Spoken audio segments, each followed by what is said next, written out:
It's a great point that, so many brands focus on getting people to that end goal. Really, you'd want them to take each individual step.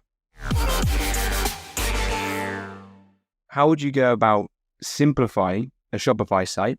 And to give you more context about the sites that we build and we recommend people build with Dropship Unlocked, is that we sign with high ticket suppliers, and we want to sign with many suppliers. So we have a nice diverse range, and we'll have some really strong suppliers within our range.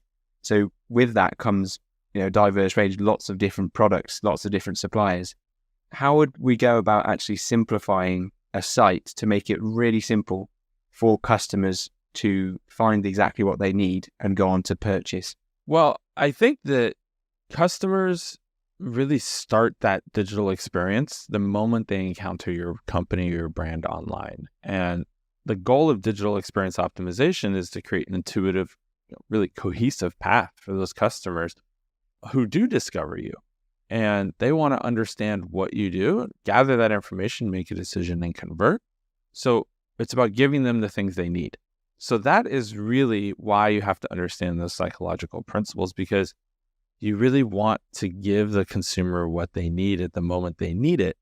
And that's going to help them convert. So it's both an art and a science, right? We really want to uncover issues that customers face on the company's website, then use research, data, several types of testing, right? Most people hear conversion optimization and they immediately go into A/B testing. Like you have to test everything. And that's not true. Most things you can validate, and I recommend you validate them, but you don't need to do A/B testing.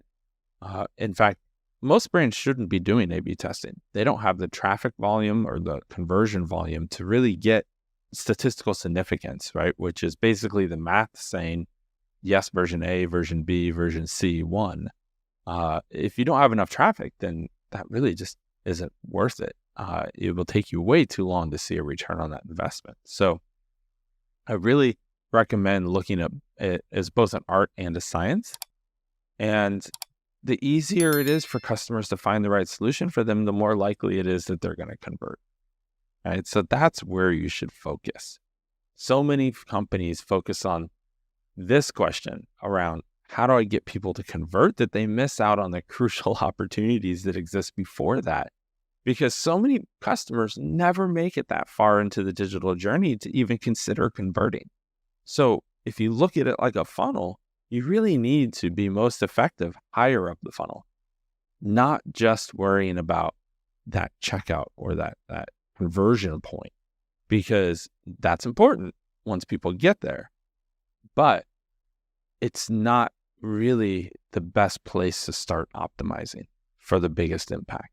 So thinking about it as a funnel, I love that frame, because when you are designing a homepage, for example, you're designing for the customer to take the next step, which of course from a homepage, it's not to check out. They have to select their product first.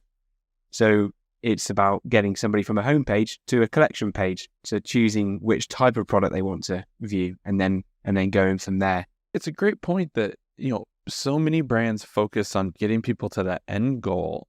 Really, you'd want them to take each individual step. And you said it right. Your homepage, the goal of the homepage, get people to the next step. The goal of a category page, get people to a product detail page. Goal of a product detail page is, a lot of brands would say, to convert at that point. I would say to help the consumer understand that that's the best fit for their needs. Because if it is, they will convert. If not, give them pathways to continue that journey as opposed to just shutting it down. Because if you're just focused on conversion and that's not the right fit for them, they're likely going to just drop at that point because they don't know that they have other options in that journey. Yeah. And when we actually optimize to make it clear to customers why that's the perfect product for them, it'll make us make very different decisions then on the product page that we create. So how would you go about optimizing a product page with that in mind?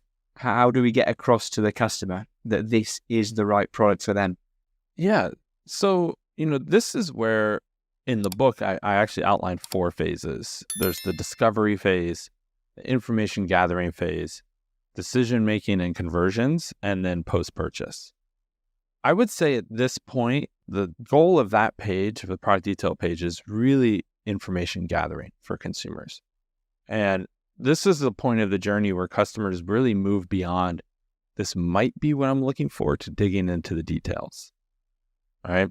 So during this information gathering phase, you really want to help the consumer move beyond that casual window shopping, if you will, to really start a dedicated mission to find the information they need to make that purchasing decision. And this is also the stage where customers begin to interact with things like your navigation bar, or to sift through different categories, right? Or explore software functionalities and features if you're an app or a SaaS app of some sort, or really just scrutinize reviews, right? All of these things are going to matter at this stage. So they're on the hunt for any piece of information that will confirm that your company has a solution that they're looking for. And, to really do that, you need to be thinking that there are two main types of customers at this stage. The first is maximizers. And these are customers who need to know every single available detail and option in order to make that best decision. They're the ones putting spreadsheets together, taking screenshots, they got 20 tabs open. You're not the only place they're doing research, right? So if you can make it simple for them and help them with that journey, you'll be great. Now, the second is satisfiers.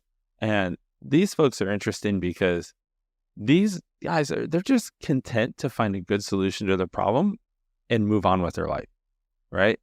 And maybe it's a commodity they're looking for, right? It's not something that's super specialized, or maybe it's a lower priced item. But if you really focus on understanding you have these two audiences, you can start to make sure the journey matches up for both of them.